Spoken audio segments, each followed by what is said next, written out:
Welcome to Friday Favorites. This is where we get together and talk about some of our favorite books, activities, art, toys, and ways that we use them for speech and language, either with our own kids or when we're in speech therapy sessions.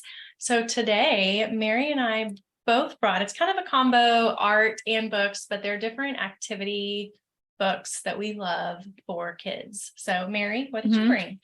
Okay, so I brought my first Learn to Draw series because I think it's awesome to learn to draw. And a lot of times kids want to draw more things than they're really capable of drawing. And they're always saying, "Hey, well, can you draw me this? Or can you draw?" And it's a great thing to do. So I have the Learn to Draw baby animals. I would say this is a really good first one. Learn to Draw farm animals, a little bit more advanced. And then we do also have the Learn to Draw Bible stories, if that's something that your family is into. That's a great one too. Learn to Draw is an amazing way to work on following directions.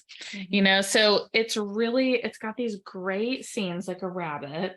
And so it starts first, draw a circle.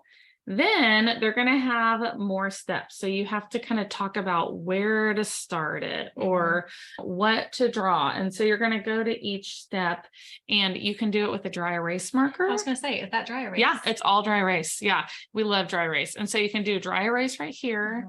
It's super easy to just erase when you mess up. Or if you're not quite to that level yet, because this is such a good thick book, you can just put a piece of printer paper over it and trace it. So that's my little hack for this one too.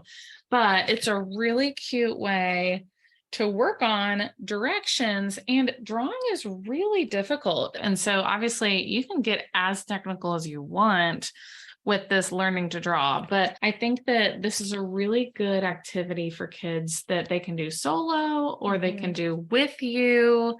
It's just one that's really rewarding. And I also my kids really enjoy YouTube as well to learn to draw. I'll link it, but there's this dad that draws with his little girl. And that's another really good one that you can do in addition to these wipeable ones, is learning to draw and going step by step. And there you're just pausing the video, but that's a great activity as well. Yeah. And then you get the animal vocabulary. And then if you have older kids who want to create a scene where they're combining animals or even adding to, that's just a really neat way to go above what the book is starting with. You can add to it.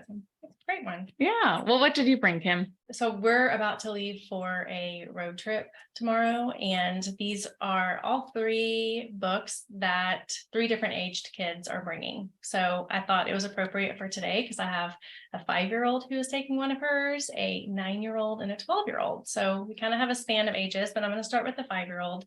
It's the Fabulous Activity Book.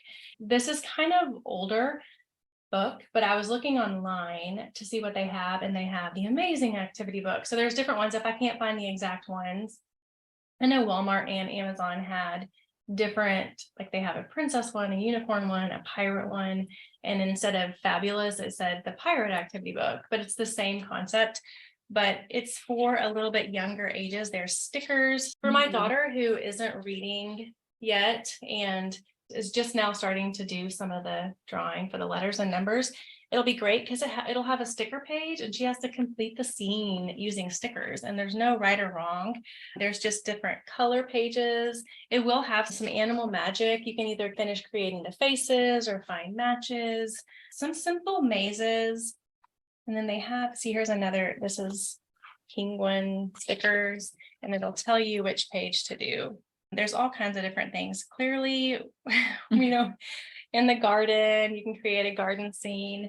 We basically just handed the book over to her and let her, there's doodles and flowers, so you've got draw. My daughter would love that too. And she's 6.5. And then you do have a word search. So I do think that could go up to 6, 7, 8. And it can grow. She's not going to do the word search right now, but maybe next year she'll be ready for the word search. But right now there's plenty for her to do. Coloring in right here. here it is drawing a ballerina. So it's for a little bit of an older child. And I Oh, love here's that they the can just pick what grabs them, you know, Mhm. that if they're feeling like they want a little bit of a challenge or if they Right. want something easy, they have everything in there. Right. And here's kind of like a little detective page that has a story where you have to get a clue and find out what happens down here. So Oh, it's that's a fun. broad range, but this is definitely the one that's for the youngest child because I feel like it has those sticker scenes and just some color scenes. So the Mhm. next one, step by step drawing, but I'm really liking your dry erase there. But if you're not there, this is for my 9-year-old, and he uses it all the time. You can see, well, he's done the cat yeah. right here, and then what's great is he did the cat.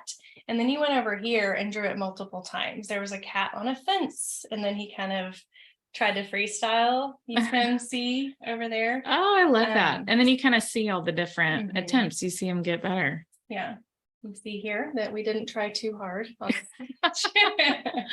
And so I love it. I'm trying to find another one. Here's a Oh, that's car. good. That's good. There's so many, and Mhm. we still have a lot of blank pages. So he's taking this one. Here's a Mhm. chart. And then you can do a whole nother scene over here. So that's what I like. They can practice it here and then move over here and try their own scene. And isn't And it here's a boat. interesting how drawing it really reflects their personality a lot of just some kids, all they want is blank paper. And then other kids, that is just too much for them. They really like a little more structure, a little more direction and what to do. Right. So this is it's my 9-year-old that's using that one. And then my Okay. 12-year-old, this is Totally Awesome Mazes and Puzzles. This is a little bit more of the word searches. There are some math games in here. Let's see. Here's kind of just a search and find. There are mazes. Let me find. There's a dance off. So you watch the sequence of dances, and then on the last little box, you get to create your own dance move. There's some where you have to kind of complete the word, fill in the letters. But I also like, it'll have a section, there's dot to dots in here, but then there's an answer page. Here's some of the mazes. They're just really fun and colorful and bright pages. Well, and I feel like this book could last you to your destination, at your destination, and back from it. So they haven't exhausted all of it yet. Right. Here's some of the math games in here. So there's a little bit of everything. So if they get bored of math, they can go do a maze or they can do a word search. This is actually something that we kind of keep and pull out only when we travel because it's something new that they're excited to get back.